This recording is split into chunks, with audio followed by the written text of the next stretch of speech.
Welcome to Amber Khan live your life. اگر آپ نے ہمارے channel Amber Khan live your life کو سبسکرائب نہیں کیا ہوا تو جلدی سے آپ سبسکرائب کیجیے اور بیل آئیکن کو پریس کرنا نہ بھولیے۔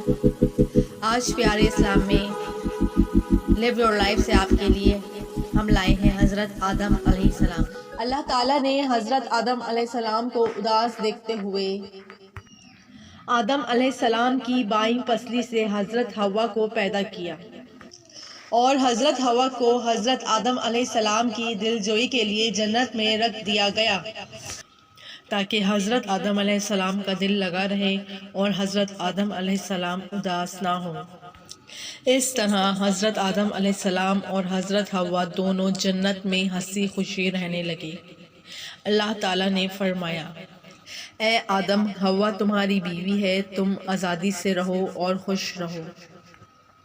اے آدم، تم اور تمہاری بیوی جنت میں جس جگہ چاہو جاؤ اور کھاؤ پیو، آرام اور راحت اور مزے کے ساتھ زندگی گزارو۔ بس جنت میں جو گندم کا درخت ہے اس کے قریب بھی مت جانا ورنہ تم نافرمانی میں مبتلا ہو جاؤ گے۔ دوسری طرف شیطان کو فرشتوں کے گروہ سے نکالے جانے کا دکھ تھا۔ کینہ اور حسد کے مارے وہ ہمیشہ اس تدبیر میں رہتا تھا کہ کسی طرح بھی وہ حضرت آدم علیہ السلام کو جنت سے نکلوا دے۔ اس نے پہلے طاؤس یعنی مور سے دوستی کی، پھر اس نے دوستی کا حق ادا کرنے کو اس سے کہا۔ ہم اور تم ایک مکان میں رہتے تھے، دوستی کا حق تم ایسے ادا کرو کہ مجھے خود کے بازو پر بٹھا کر جنت میں پہنچا دو، میں اپنے دشمن سے بدلہ لینا چاہتا ہوں۔ طاؤس نے انکار کیا اور شیطان سے کہا، تم یہ بات سانپ سے کرو، میں ایسا نہیں کر سکتا۔ طاؤس کے انکار پر شیطان سانپ کے پاس گیا۔ سانپ اس کے مکر و فریب میں آ گیا اور اسے لے جانے پر تیار ہو گیا۔ سانپ نے شیطان کو اپنے منہ میں لیا اور جنت میں لے گیا۔ جنت کے نگہبان کو خبر نہ ہو سکی۔ شیطان نے حضرت آدم علیہ السلام اور حوا کے پاس جا کر ذرا ڈرامہ کرتے ہوئے رونا شروع کر دیا۔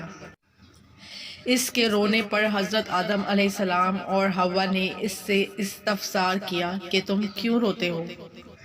ان دونوں نے شیطان کو پہچانا نہیں تھا۔ اس کا شیطان نے بھرپور فائدہ اٹھایا اور بولا، میں تمہاری قسمت پر رو رہا ہوں کہ ان قریب تمہیں اس جنت سے نکال دیا جائے گا۔ جنت میں جو تمہیں نعمتیں میسر ہیں وہ سب تم سے چھین لی جائیں گی اور تمہیں حیات اور موت کا ذائقہ چکھنا پڑے گا۔ شیطان کی یہ بات سن کر ان دونوں کو بہت دکھ ہوا کہ انہیں جنت کی جو نعمتیں میسر ہیں وہ چھین لی جائیں گی۔ پھر شیطان بولا، میں تمہارا سچا دوست ہوں اور ہمدرد بھی ہوں، میں چاہتا ہوں کہ تم جنت سے نہ نکالے جاؤ، اس لیے میں تمہارے پاس آ گیا ہوں۔ شیطان کی یہ باتیں ان دونوں پر اثر کر گئیں۔ ان دونوں کو غم زدہ دیکھ کر شیطان نے ان دونوں سے پوچھا، اللہ نے تمہیں گیہوں کے درخت سے کچھ کھانے سے منع کیا ہے؟ اس کے جواب میں حضرت آدم علیہ السلام نے کہا، ہاں۔ تو شیطان نے اس پر کہا، کیا تم جانتے ہو اس پھل کے کھانے سے تمہیں کیوں منع کیا گیا ہے؟ میں تمہیں اس کی اصل وجہ بتاتا ہوں۔ اس گیہوں کے درخت کا پھل کھانے سے تم فرشتوں جیسے ہو جاؤ گے اور پھر تم ہمیشہ جنت میں رہو گے، اس لیے تمہیں یہ پھل کھانے سے منع کیا گیا ہے تاکہ تم ہمیشہ کے لیے جنت کے مستحق نہ بن جاؤ۔ مجھے تمہارے جنت سے نکال دیے جانے کے بارے میں سن کر بہت دکھ ہوا۔ میں دوستی کا حق ادا کرنے کی غرض سے تمہارے پاس آیا ہوں اور چاہتا ہوں کہ تم ہمیشہ جنت میں ہی رہو۔ اس پر حضرت آدم علیہ السلام نے پوچھا، یہ کیسے ممکن ہے کہ ہم ہمیشہ جنت میں رہیں؟ یہ سن کر شیطان نے کہا، میں تمہارا دوست ہوں اور مجھے یہ گوارا نہیں کہ تم ہمیشہ کے لیے جنت سے نکال دیے جاؤ۔ میری بات مان لینے میں ہی تمہارا فائدہ ہے۔ دوست وہی ہوتا ہے جو دوست کی خیر خواہی چاہتا ہے۔ مجھے یہ گوارا نہیں کہ تم لا علمی کے سبب پھل نہ کھا کر جنت سے ہمیشہ ہمیشہ کے لیے نکال دیے جاؤ۔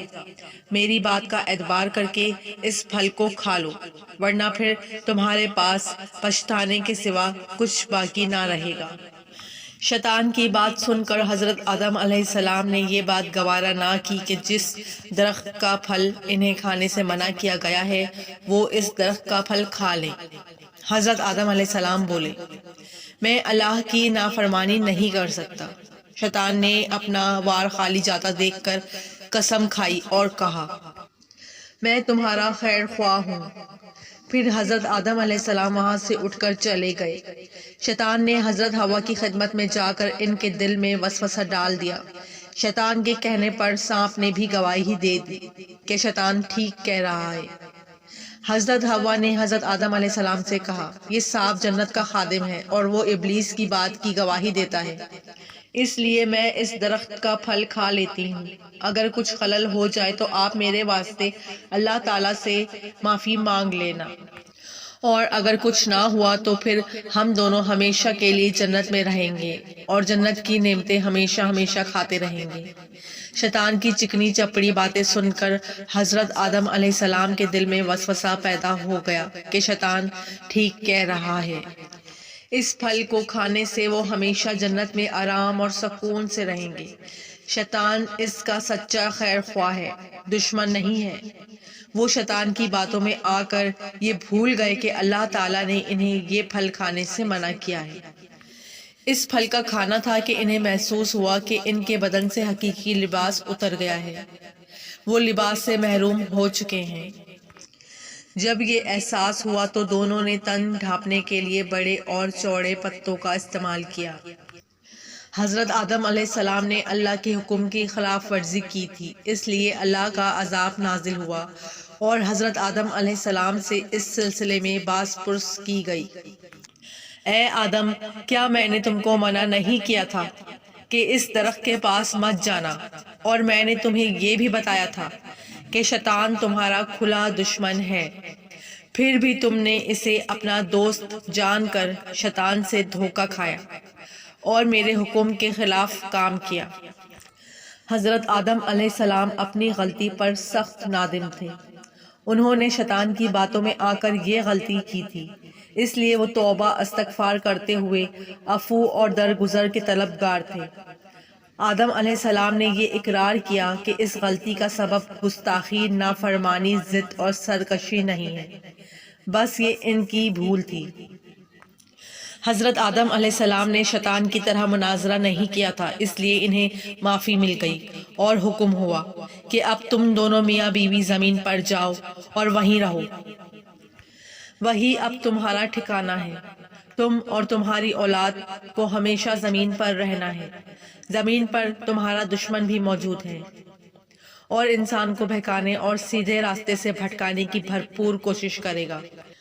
اے آدم، تمہاری اولاد شیطان کے بہکاوے میں آ کر سیدھی راہ سے بھٹک گئی اور اس نے شیطان کی بات مانی اور میرے رسولوں اور میری آیتوں کو اگر جھٹلایا تو ان کا ٹھکانہ صرف جہنم ہوگا اور انہیں ہمیشہ وہیں رہنا ہوگا۔ جنت میں وہی لوگ داخل ہوں گے جو میری شریعت پر عمل کریں گے اور میرے بھیجے ہوئے رسولوں پر ایمان لا کر ان کی پیروی کریں گے۔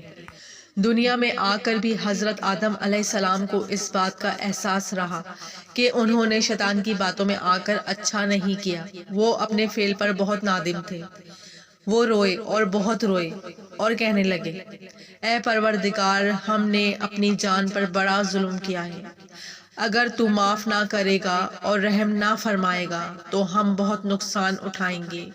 اللہ تعالیٰ نے حضرت آدم علیہ السلام کی توبہ قبول کی اور ان کی خطا کو معاف کر کے ان سے راضی ہو گیا۔